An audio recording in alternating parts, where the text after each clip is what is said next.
Hello everyone, this is Achal Kumar Pandey and I welcome to all of you in my YouTube channel Achal Pandey RA Pilota.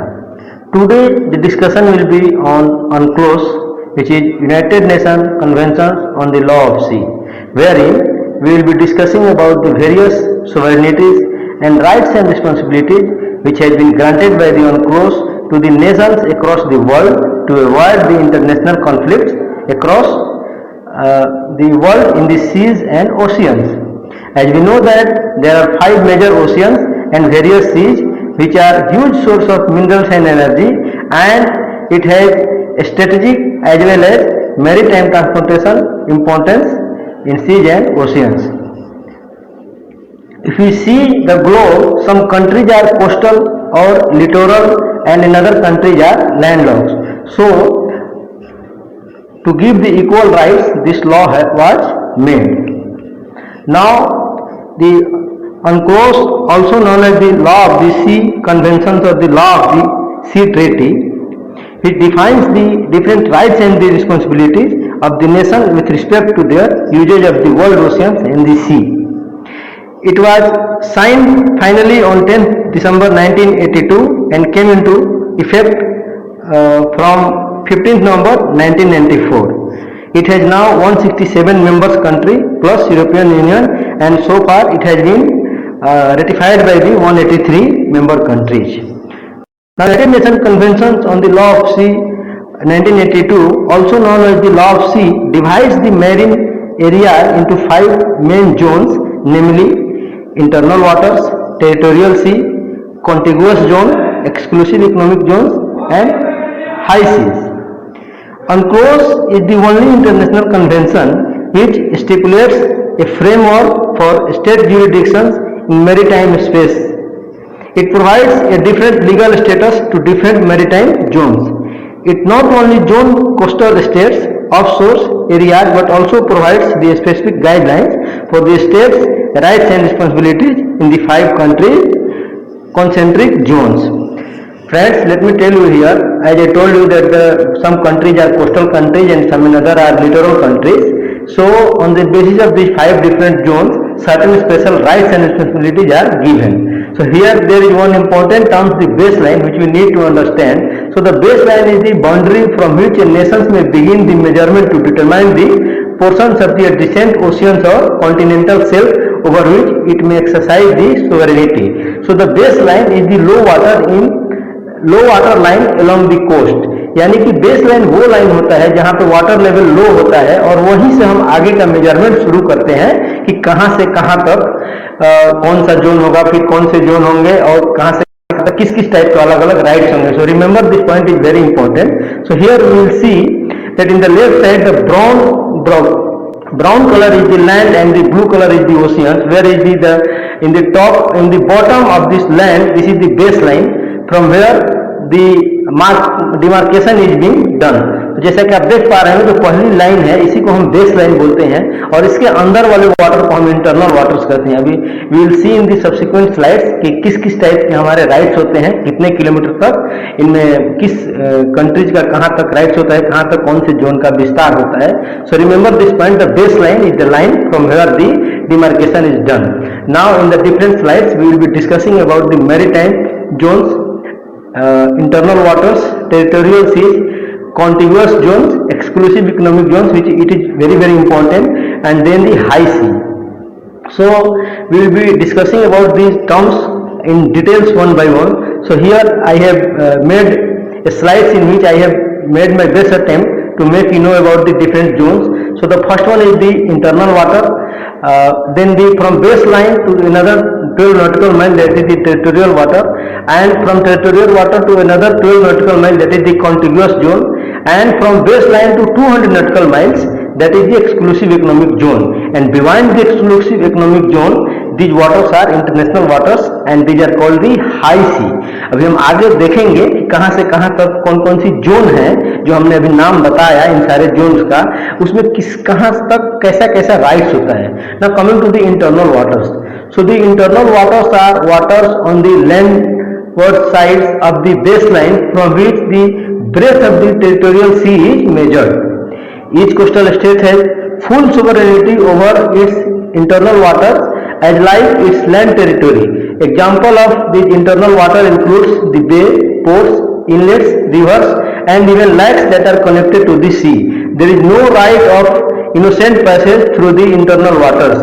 यानी कि base line से पहले वाली जो water body है, जो हमारी इंटरनल वाटर है, उस पे जो भी कोस्टल कंट्री है उनका फुल अधिकार है, फुल सोवरेन राइट है, सोवरेनिटी है, उसमें किसी का कोई हस्तक्षेप नहीं हो सकता है, वो उस कंट्री का पार्टिकुलर है, इसमें कुछ कहने की चीज ही नहीं है, बस एक ही चीज है, there is 100% right of the coastal country, that's it. This is what the internal waters, जो कि बेस लाइन से पहले होती है। Now coming to the territorial sea, the territorial sea extend seaward up to 12 nautical miles from its base line, यानी कि base line से अगले 12 नॉटिकल माइल तक जो भी वाटर्स है इन सी और ocean, these are the territorial sea and the coastal states have the sovereignty and jurisdictions over the territorial sea. These rights extend not only on the surface but also in seabed, subsoil and even in space also. Remember this point is very important. अगले 12 kilometre तक सिर्फ सी में ही नहीं, उसके ऊपर space में भी उतनी ही राइट्स होती हैं, but the coastal states rights are limited by the innocent passage. Innocent passage वो होता है जो कि जाने अनजाने में कोई जो दूसरी कंट्री के जो शिप्स हैं अपने इक्विपमेंट्स को डिजार्म करके या ऐसे ट्रांसपोर्टेशन के लिए वहां पर आ सकते हैं, लेकिन उनको टैक्स देना पड़ेगा उस 12 नॉटिकल माइल के अंदर आने के लिए। That is what the innocent passage, तो वहां तक वो आ सकती हैं। This is what the territorial sea. Now coming to the contiguous zone, so the contiguous zone extends seawards up to 24 nautical miles from its base line. Remember once again, जो भी demarcation होगा वो बेस लाइन से होगा, यानी कि base line से 24 nautical miles तक, और इसको दूसरे भाषा में हम बोले तो जो टेरिटोरियल वाटर है वहां से 12 नॉटिकल माइल तक, that is what the contiguous zone. And there are only 4 rights जो कि जिसमें हम लॉ बना सकते हैं। These are sanitary law, infringement, customs, physical and immigration, जिसके ऊपर की कोस्टल स्टेट्स का राइट्स है उसके ऊपर लॉ बनाने के लिए, प्रिवेंट करने के लिए, पनिश करने के लिए दूसरे कंट्रीज को अगर उसमें इंक्रोचमेंट करती है तो। Unlike the territorial C, contiguous zones only give the jurisdiction to the states on the ocean surface and floor. It does not provide air and space rights. यानी कि contiguous zones में air और space में कोई rights नहीं होता है। Contiguous Jones के ऊपर जो भी एयर स्पेस है, these are the international air sports, उसमें कोस्टल राइट्स का कोई अधिकार नहीं है। Now coming to the exclusive economic zone, this is very important. So the exclusive economic zone that is known as the EEZ, behind and adjacent to its territorial sea that extends seaward up to 200 nautical miles from its baseline, and the coastal states have the sovereign rights for the purpose of exploring, exploiting, conserving and managing the natural resources, living or non-living, from the seabed and subsoil. It can also carry out the activities of the energy from the water, current and wind. The say does not give a coastal state the right to prohibit or limit the freedom of navigation or overflights, subject to the very limited exceptions. Just try to understand here, यानी कि जो exclusive economic zone है, जो 200 nautical mile तक जिसका विस्तार है coastal country का, इसमें उस कंट्री का यही राइट्स है कि उसमें जो भी संसाधनों का दोहन कर सकते हैं, नए हम पोर्ट का निर्माण कर सकते हैं, नया हम कोई भी खोज कर सकते हैं, लेकिन for navigation it is free for any country, even land lock country भी उसमें that is free for the navigation. Now coming to the high sea, the ocean surface and the water column behind the EEZ are referred to as the high सी।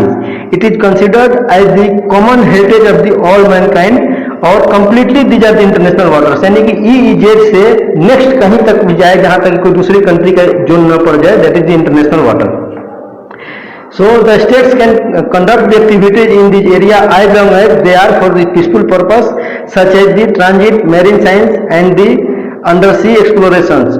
तो उसमें maritime exclusive economic zone जो कि 200 nautical miles जिसका विस्तार है, उसके आगे वाला जो भी वाटर बॉडी है, जैसे कि आप इसमें देख पा रहे होंगे, these are the international regions और completely common heritage of the all mankind, on which the equal rights of all the countries, either the littoral countries or the landlocked countries, all the countries have the equal rights. Now here I have tried to make you know about the India's exclusive economic zones and all the different zones. So जैसे कि आप देख रहे होंगे, ये first वाला जो red line दिख रहा है that is the base line, और उसके अंदर जो थोड़ा सा वाटर बॉडी दिख रहा होगा that is the internal water, और वहां से 12 नॉटिकल माइल तक that is the territorial water, and from territorial water to the next 12 nautical miles that is the contiguous zone, and from baseline to the 200 nautical miles that is what the exclusive economic zones. So now here extent of the EEZ. So India is a country wherein the 20,13,410 square kilometers of exclusive economic zones are there, और ये अलग अलग 4 भागों में है, कुछ एक eastern coast की तरफ है, कुछ एक वेस्टर्न कोस्ट की तरफ है, और कुछ अंडमान निकोबार जो हमारा आइलैंड से वहाँ पे है। और हम एक बात और बता दूं, श्रीलंका के साथ हमारा कोई भी एक्सक्लूसिव इकोनॉमिक जोन नहीं है, क्योंकि वहाँ 200 नॉटिकल माइल का विस्तार ही नहीं है। तो ये जो भी हमने अभी तक पढ़ा अलग अलग जोन्स, ये वहीं पे संभव है जहाँ पे कंट्रीज का विस्तार संभव हो, उतना डिस्टेंस हो। Now coming to the crux, so base line that is the low tide points. Now territorial water zones, all the law-abiding coast guard ship or navy can guard the full territorial water, but the coast guard can chase the enemy till the contiguous zones only. Now contiguous zones only 4 laws applied, and if you talk about the exclusive economic zone, the country has the special rights over the exclusive economic zone to explore the minerals, fishes, or produce the energy from the area. Under the unclosed, the states has the right to conduct the military exercise, etc. So these are some of the crux of the United Nations Conventions on the Law of Sea. So here we have discussed about the different rights and sovereignties which has been granted by the UNCLOS to the different countries, either it may be landlocked or the littoral countries. So I hope you would have understand in the details.